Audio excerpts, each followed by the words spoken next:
안녕하십니까. SPM 리서치의 김영재입니다.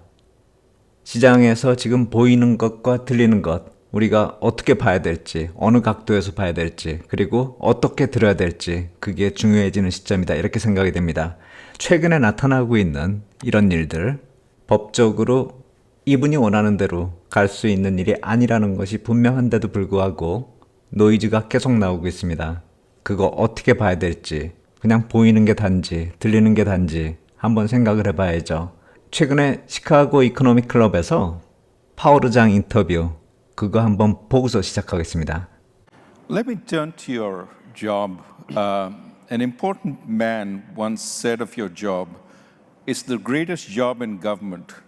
You show up to office once a month and you say, let's see, flip a coin. And then everybody talks about you like you're a god. What is it that you normally do every day in the office? Is it fulfilling and, dare I say, enjoyable? And do you really feel like a god? So I would agree. I think it's the best job in government. I would agree. I really do enjoy it. Yes, I love the job. 두 분이 사이가 안 좋은 것으로 시장에서 이렇게 부딪히고 있는 그런 식으로 표현이 되고 있는데, 예전에 유세 기간 중에 트럼프 대통령이 페드 인사들에 대해서 그렇게 얘기를 했었죠.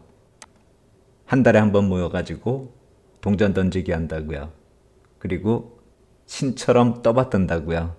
그래서 이번 이코노믹 클럽에서 그 얘기를 바로 빗대서 한 거죠. 어떻게 생각하느냐.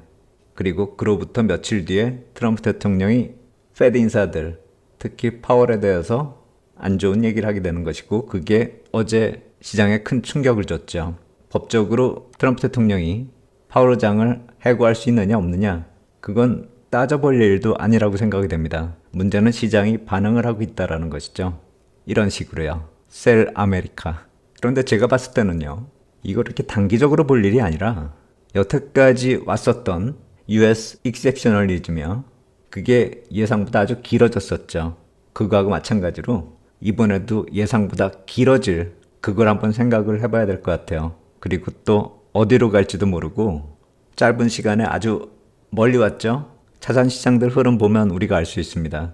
그런데 아까 말씀드린 그런 미국 예외주의, US 익셉셔널리즘에서 봤듯이 어떤 투자 스토리가 진행되기 시작하면은 일반적으로 사람들이 이렇게 예상했었던 것보다 훨씬 더 오래 지속될 수 있다는 점, 그거 한번 좀 생각을 해봐야 될 것 같고요. 지금 나오고 있는 이런 시끄러운 노이즈들, 그게 최소한 5월 중순까지는 가겠죠. 제가 이 통화정책 시즌 이제 시작이 됐고, 그게 이번에는 좀 길어서 5월 둘째 주까지다 이렇게 말씀을 드렸는데, 최소한 그때까지는 이렇게 치고받는 얘기가 계속 반복될 수 있고, 시장은 그러면서 변동성이 확대된다 이렇게 봐야 되겠죠. 셀 아메리카 자체가 어느 정도로 불안하게 시장을 괴롭힐지, 그건 지금 우리가 이미 겪고 있는 일이고요. 그 이면에 있는 일들도 우리가 좀 생각을 해볼 필요가 있다라는 생각이 듭니다. 보이는 거대로, 들리는 거대로 반응을 하면은 자칫 뒷북치거나 과도한 해석이 될 수도 있다라고 생각이 됩니다.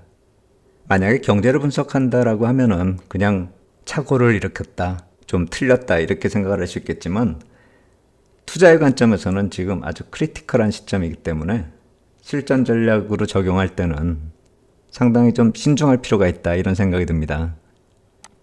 최근에 중국에서 국채 매도했다는 얘기 나왔죠. 근데 파이낸셜 타임스에서 일본에서 매도했다라는 얘기까지 나오고 있습니다. 중국도 매도하고 일본도 매도하고 한다면은 심리적으로는 상당히 압박감이 오죠. 특히나 지금 국채 금리가 많이 올라가고 있지 않습니까? 최근에 다시 올라서 4.4도 돌파하는 그런 모습 나타났었는데, 그 상황에서 이런 뉴스가 나오면은 겁이 날 수밖에 없죠. 근데 한번 다른 각도로 한번 보겠습니다. 시장에서 이렇게 일본 쪽에서 매도가 나오니까 이건 중국보다 더 큰 문제다 이렇게 반응을 할 수밖에 없죠. 일본은 동맹이고 미국하고 바로 밀접하게 미국 국채를 소화해줬던, 미 국채를 제일 많이 보유한 나라니까요. 더군다나 일본 정부는 무역 협상을 하더라도 미국 국채는 팔지 않을 거다 그렇게 얘기를 했었죠. 그런데 여기서 민간에서 팔아버리면은 방법이 없는 거죠. 정부가 보유한 부분도 있겠지만 민간에서도 미국 국채를 사니까요. CNBC에서는 니폰 라이프 보험사를 얘기하고 있죠. 만약에 이 보험사들이 미국 정책을 신뢰하지 못해가지고 그 익스포저를 줄이겠다 그런 식으로 결정한다면은 정부 쪽에서, 그러니까 일본 정부가, BOJ나 일본 정부가 할 수 있는 일이 그렇게 많지 않다라는 것이죠. 사실 그렇죠. 보험사에서 가지고 있는 국채 팔겠다고 하는데 그걸 팔지 말라 이렇게 얘기할 수도 없죠. 그리고 또 채권 자경단 얘기가 또 나오고 있습니다.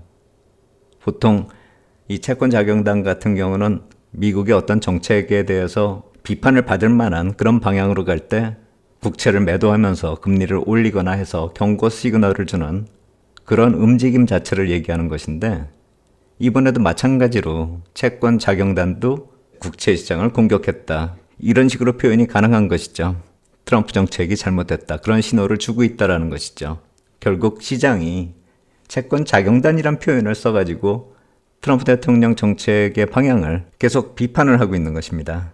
그래서 트럼프가 원하는 방향에 대해서 좀 천천히 가거나 좀 목표치를 변경할 수 있게, 어느 정도 억제할 수 있게끔 국채 금리가 움직이고 있다. 이 얘기를 하는 것입니다.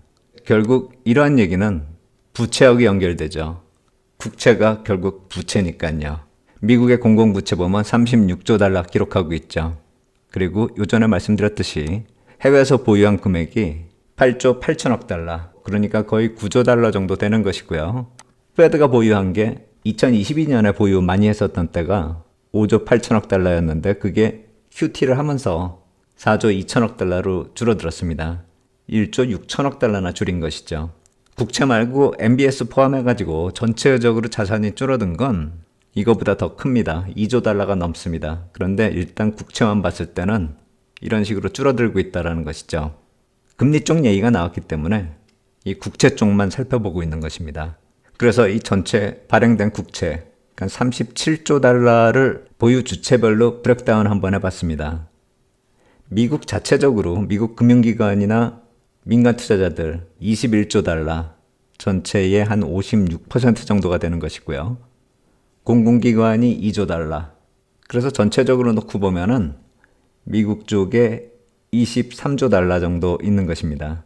그리고 페드가 보유한 5조 달러까지 다 합하면은 한 28조 달러 정도가 미국 자체적으로 보유하고 있다. 이렇게 볼 수가 있겠죠. 그리고 나머지가 해외 쪽에서 보유하고 있는 게 9조 달러, 전체의 24% 정도 되는 것이죠. 그게 이렇게 국가별로 따져보면 이런 식으로 나타나는 것이고요. 그리고 일본 쪽에서 매도를 한다. 이렇게 나오는 게 이 금액 중에서 2월 말 기준으로 1조 한 1천억 달러 정도 되는 이 금액에서 일부가 나왔다. 이 얘기죠. 그러니까 이렇게 일본에서 매물이 나왔다.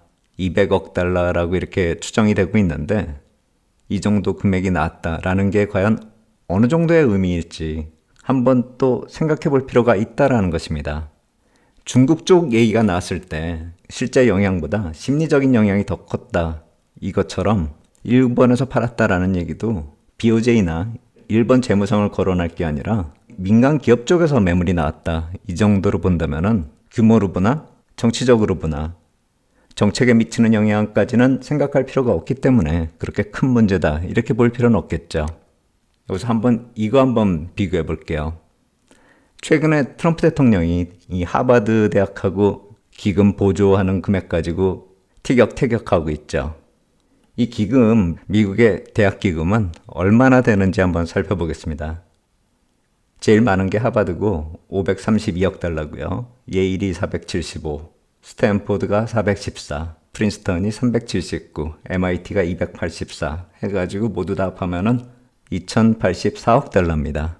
그렇다면 이 말고, 대학 말고 다른 기금이나 다른 공공기관 또 민간기관 쪽에서의 자금은 얼마나 될지 한번 좀 생각해 볼 필요가 있다는 것이죠.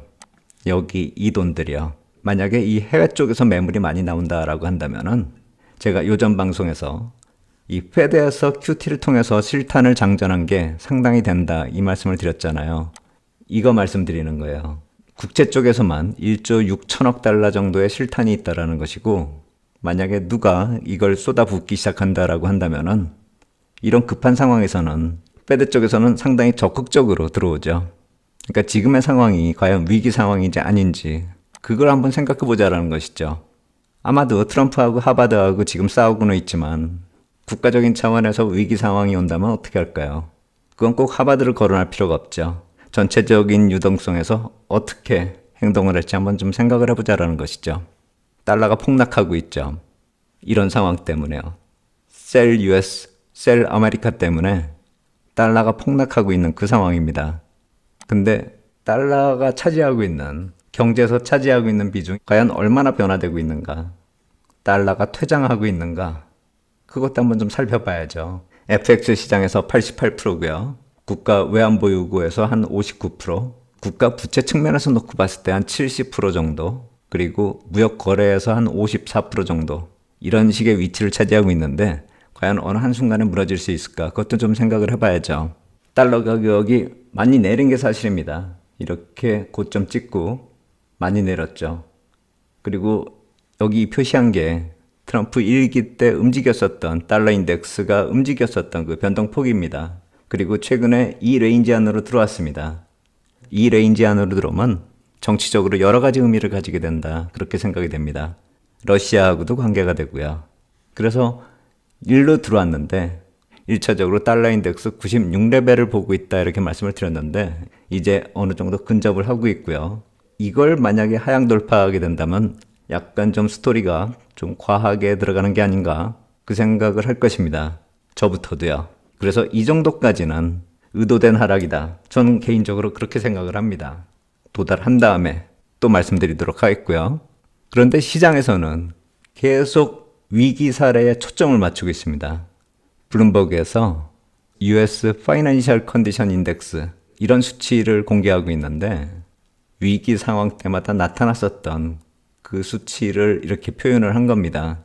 이 아래쪽으로 빠지면 안 좋은 거죠. 98년에 롱텀 캐피탈 매니지먼트 그 헤지펀드가 유동성 문제 일으켰을 때하고요. 그 다음에 닷컴 버블 그리고 2008년 금융위기 최근에 코비드-19 아주 최근에 지역은행 문제요. 이 사이즈를 놓고 보면 2008년만한 게 없죠. 2008년이 가장 컸고 팬데믹이 그 다음이고요. 닷컴 버블, 롱텀 캐피탈 어느 정도 사이즈가 됐고 그거보다 약간 작았었던 게 최근에 지역은행 문제였었죠. 근데 이제는 그 수치가 지역은행을 넘어서고 있다는 것이죠. 거의 닷컴 버블 수준으로 들어서고 있습니다. 이 수치의 백데이터, 근거는 다시 말씀드리도록 하겠고요.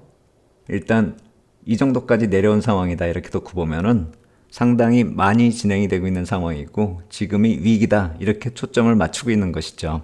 과거 사례하고 비교해 봤을 때 결코 쉬운 상황이 아니다라는 것이죠. 거기다 유동성 얘기하면은 항상 거론되는 이 RRP 문제요.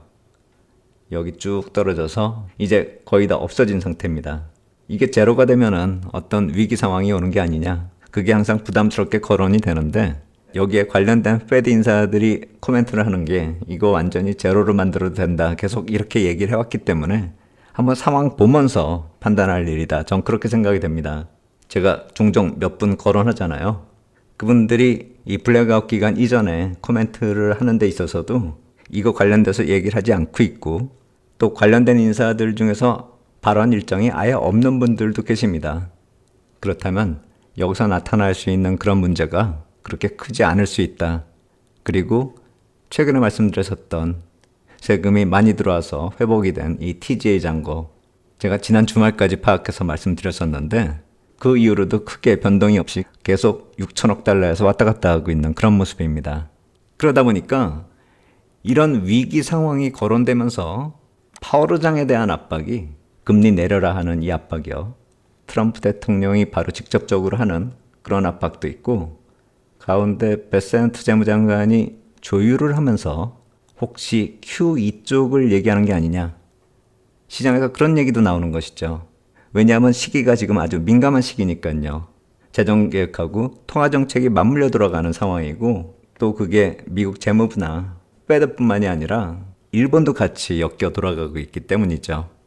그런데 제가 봤을 때는 QE 쪽은 당장 얘기할 거리가 아니다라고 생각이 됩니다. QT 중단이 먼저죠. 그리고 이걸 거론할 만큼의 위기 상황인가? 그걸 놓고 봤을 때는 아니다라는 생각이 드는데 이렇게 자꾸 금리를 중심으로 해서 압박을 하고 있는 모습이 이면에 또 뭔가가 있는 게 아닌가, 시장은 그걸 보고 있다라는 것이죠. 이거는 지금 당장 거론될 문제는 아닌데 진행되는 상황에 따라서 강도를 계속 지켜볼 필요가 있다, 이런 생각이 듭니다. 그리고 금리가 갑자기 튀어오르는 이 모습, 이번 주에 올라가는 그 모습에는 이 입찰 일정도 어느 정도 영향을 끼치고 있다, 이렇게 생각이 됩니다. 오늘부터 2년물 입찰이 시작이 되죠.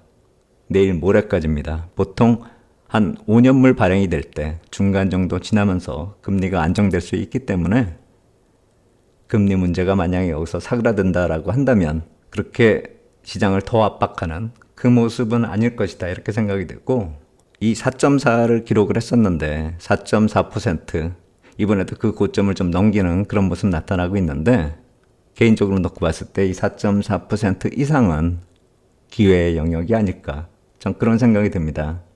그래서 이 두 사람이 싸우고 있으면서 노이즈를 많이 만들고 있는데 실제로 시장에 미치는 영향이 그렇게 안 좋은 것인가, 그걸 좀 잘 생각해 봐야 될 것 같습니다. 보이는 것과 들리는 것, 어떻게 해석하느냐에 따라 방향이 틀려집니다. 빚도 엄청나게 많은데 유동성에서 어느 정도의 문제 발생 가능성이 있는가, 빚도 많지만 유동성도 상당히 많다라는 점, 그러한 점들을 살펴보면서 경제 쪽에서 나타나고 있는 노이즈들이 약간 좀 확대되고 있는 듯한 그런 모습을 보이고 있지만, 제가 봤을 때는 어느 한쪽에선 정리되고 있는 모습도 보입니다. 최근에 제가 러시아 쪽 문제나 이란 쪽 흘러가는 모습들, 이쪽에서 정치적인 문제들이 약간씩 틀려지고 있다는 점 말씀드리고 있잖아요. 오늘 마무리는 이 모습으로 마무리할게요. 이탈리아의 멜로니 총리가 백악관에 들어갔을 때 한 얘기, 그 얘기도 어느 정도 의미가 있다, 이렇게 생각이 됩니다. 정치 쪽이 어지럽기만 한 것처럼 보이는데 미국하고 EU도 싸우는 것만 보이잖아요. 그 배경에 해결되고 있는 그런 면도 있다라는 점 살펴본다면은 이 사람들 둘이 싸우고 있는 모습, 정말 싸우는 건가? 그 배경에 또 뭐가 있는가? 이 중간에 베센트는 과연 뭘 생각하고 있는가? 그거 계속 말씀드리고 있는 거잖아요. 오늘 마무리 한번 보시고 목요일 날 또 말씀드리도록 하겠습니다. 오늘 여기까지 하도록 하겠습니다. 감사합니다. By storm. I'm proud of sitting here as Prime Minister of Italy. The goal for me is to make the West great again. I think we can do it together. We can. Together we can build a just and lasting peace. We support your efforts, Tom. She's become a friend, and we really have a great relationship between Italy and ourselves.